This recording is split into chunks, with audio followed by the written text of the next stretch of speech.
Hi అండి, welcome to మీ Sri diaries. Boondi laddu ఎలా చేసుకున్నామో చూద్దామండి. అన్నమయ్య లడ్డు కన్నా స్మూత్గా ఉండేలాగా ఎక్కువ క్వాంటిటీ ఎలా చేసుకోవాలో చూద్దామండి. చూడండి ఎంత స్మూత్గా ఉందో. ఈ విధంగా రావాలంటే వీడియోలోకి చూద్దాం. ఇప్పుడు కట్టెల పొయ్యి మీదండి మనం ఐరన్ కడాయి తీసుకొని ఆయిల్ వేడి చేసుకున్నాము. ఆయిల్ వేడెక్కేలోపు మనం ఈ విధంగా శనగపిండిని జల్లించుకున్నాము. పిండిని అంతా ఈ విధంగా జల్లించుకుంటే ఉండ్రలు అంటూ లేకుండా ఉంటాయి. పిండి కూడా కలుపుకోవడానికి స్మూత్గా వస్తుంది. మొత్తం పిండిని ఈ విధంగా జల్లించుకోవాలి. ఇప్పుడు జల్లించుకునే పిండిని మనం కొలత తీసుకున్నాము. మీరు గిన్నె అయినా తీసుకోవచ్చు.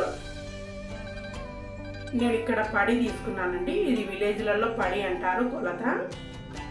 నేను ఇక్కడ పడినాల శనగపిండి తీసుకున్నాను. కొంచెం వంట సోడా వేసుకొని కొద్దిగా వాటర్ వేసుకొని కలుపుకోవాలండి నిదానంగా.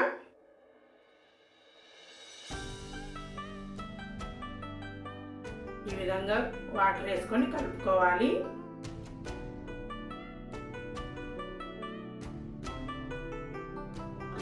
ఉండ్రలు లేకుండా నీట్గా కలుపుకోవాలి.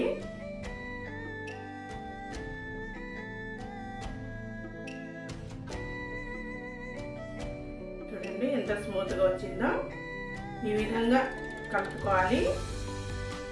ఎక్కువ మందం లేకుండా ఎక్కువ పతలా లేకుండా బజ్జీల పిండి కన్నా కొద్దిగా పతలాగా ఉండేటట్టుగా కలుపుకోవాలి. మొత్తం పిండి ఒక గిన్నెలో తీసుకొని పెట్టుకోవాలి. మనకు లడ్డు చేసుకోవడానికి ఐటమ్స్ అండి. ఇక్కడ కనిపించేది బూందీ సిప్పి అంటారు, కారాల సిప్పి అంటారు. చెక్కతో చేసినది చిల్లులుది. ఇది విలేజ్లలో కన్వీనియంట్గా ఉంటుంది. షాపులలో చేసే వాళ్ళ దగ్గర కూడా ఉంటుందండి. ఇది ఎక్కువ క్వాంటిటీ చేసుకోవడానికి ఉపయోగపడుతుంది. ఈ విధంగా కలదెప్పి 70% కాల్చుకోవాలండి బూందీని. ఈ విధంగా చెక్ చేసుకొని తీసేసుకోవాలి. ఒక చిల్లుల గరిటెలో తీసేసుకోవాలి మొత్తము. ఆయిల్లోంచి బూందీ నీట్గా తీసేసుకోవాలి.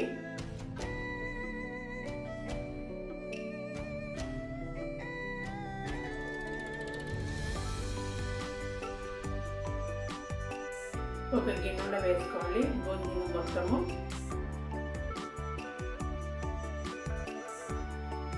ఈ విధంగా నొక్కితే మెత్తగా ఉండాలి. ఒక బూందీ మనకు పర్ఫెక్ట్గా కాలినట్టు. ఇట్లా మొత్తం పిండినంతా ఈ విధంగా కాల్చుకోవాలి. చూడండి ముత్యాలాగా పడుతున్నాయి.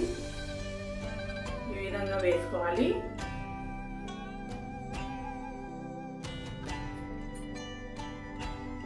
మనం కలిపిన పిండినంతా ఈ విధంగా వేసేసుకోవాలి.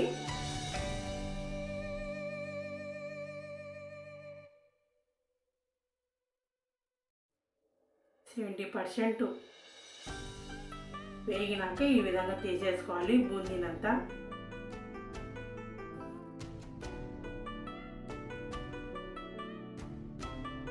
మొత్తం బూందీనంతా ఈ విధంగా కాల్చి తీసేసుకోవాలి.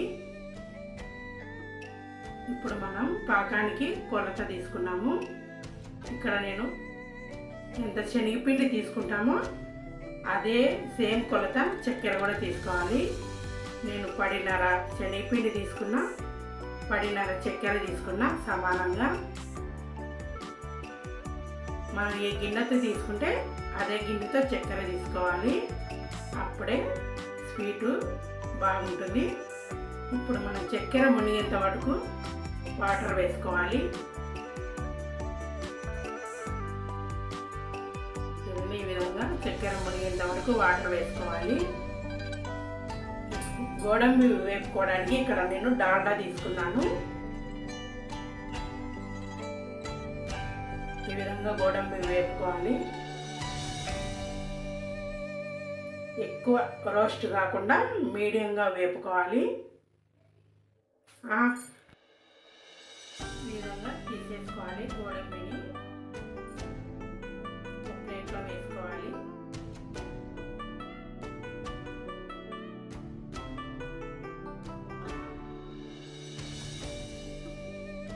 నీట్గా తీసేసుకోవాలి.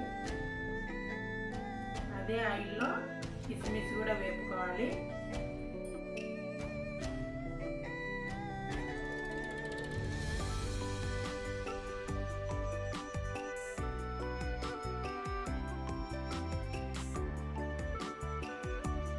రోస్ట్ కాకుండా తీసేసుకోవాలి.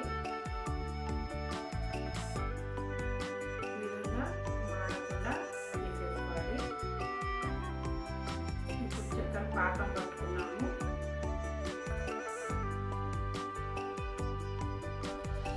చక్కెర అంతా కరిగేంత వరకు కలర్ పెట్టుకోవాలి. ఇప్పుడు చక్కెర పాకం అయ్యేలోపు మనము ఇలాచి పౌడర్ చేసుకున్నాము. ఇలాచి కొద్దిగా చక్కెర వేసుకొని మిక్సీ పట్టుకున్నాము. ఈ విధంగా పౌడర్ చేసుకున్నాము. ఈ విధంగా అయితే చక్కెర వేసి పట్టుకుంటే ఇలాచి మెత్తగా ఉంటుంది, పౌడర్ లెక్క. కలబెట్టుకోవాలి పాకాన్ని. నిమ్మ చెక్క రసం పిండుకున్నామండి. పాకంలో ఉన్న డస్ట్ అంతా వచ్చేస్తుంది. చూడండి, వానలకు వచ్చేసింది డస్ట్. డస్ట్ అంతా తీసేసుకోవాలి. అప్పుడు పాకం శుభ్రంగా ఉంటుంది, కొంచెం పొంగుతూ ఉంటుంది. కలదిప్పుకొని చెక్ చేసుకోవాలండి పాకం వచ్చిందా లేదా అని. ఒక గిన్నెలో వాటర్ వేసుకొని ఈ విధంగా చూసుకోవాలి. తీగ పాకం రావాలండి. ఈ విధంగా తీగ పాకం రావాలి. ఇప్పుడు పాకం పర్ఫెక్ట్గా వచ్చింది. ఇప్పుడు బంద్ చేసుకున్నాము గ్యాస్.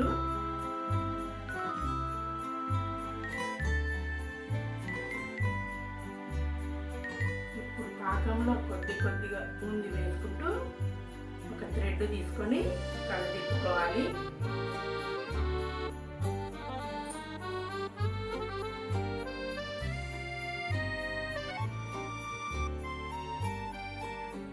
ఇప్పుడే జీడిపప్పు కూడా వేసుకొని కలబెట్టుకోవాలి. బూందీలో మొత్తం జీడిపప్పు వేసి కలబెట్టుకోవాలి. అప్పుడు పర్ఫెక్ట్గా జీడిపప్పు అన్నట్టు బూందీలో కలిసిపోతుంది మొత్తము. కిస్మిస్ కూడా వేసుకొని కలబెట్టుకోవాలి. ఎక్కువ క్వాంటిటీ కదా, మొత్తం ఇప్పుడే వేసేసుకోవాలి.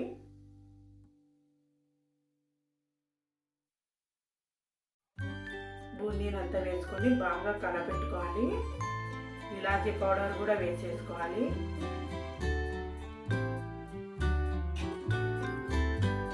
ఈ విధంగా మొత్తం కలపెట్టుకోవాలి.